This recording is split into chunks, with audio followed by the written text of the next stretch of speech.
حضرت آدم علیہ السلام جب عمر کے آخری حصے میں تھے تو وہ اکثر یہ بات سوچتے تھے، کیا میں کبھی پھر سے جنت کے پھلوں کی خوشبو محسوس کر سکوں گا، وہ مٹھاس جو میں نے صرف جنت میں چکھی تھی۔ ایک دن بہت سکون بھرے لہجے میں انہوں نے اپنے بیٹوں کو بلایا اور کہا، میرے بچوں، میرا دل چاہتا ہے کہ میں ایک بار پھر سے جنت کے پھلوں کی خوشبو محسوس کروں۔ ان کے بیٹوں نے یہ سنا تو ان کا دل بھر آیا۔ یہ کوئی عام بات نہ تھی، وہ جانتے تھے کہ ان کے والد کی یہ بات دل کی گہرائی سے نکلی ہے۔ بیٹے فوراً روانہ ہو گئے کسی ایسی جگہ کی تلاش میں جہاں انہیں جنت جیسی خوشبو یا نشانی مل سکے۔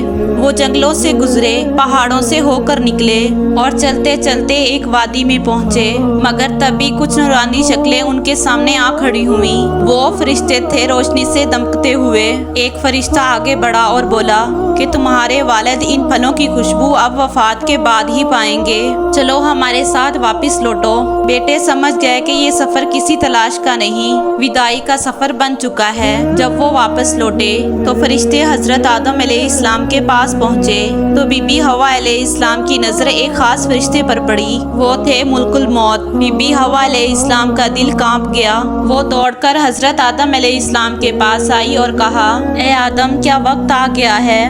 حضرت آدم علیہ السلام نے ان کا ہاتھ تھاما اور بہت نرمی سے مسکرائے اور بولے، صبر کرو حوا، اب رب سے ملنے کا وقت ہے۔ ان کی آنکھیں بند ہو گئی، ان کی روح جنت کی اس خوشبو کی طرف لوٹ گئی جسے وہ آخری بار محسوس کرنا چاہتے تھے۔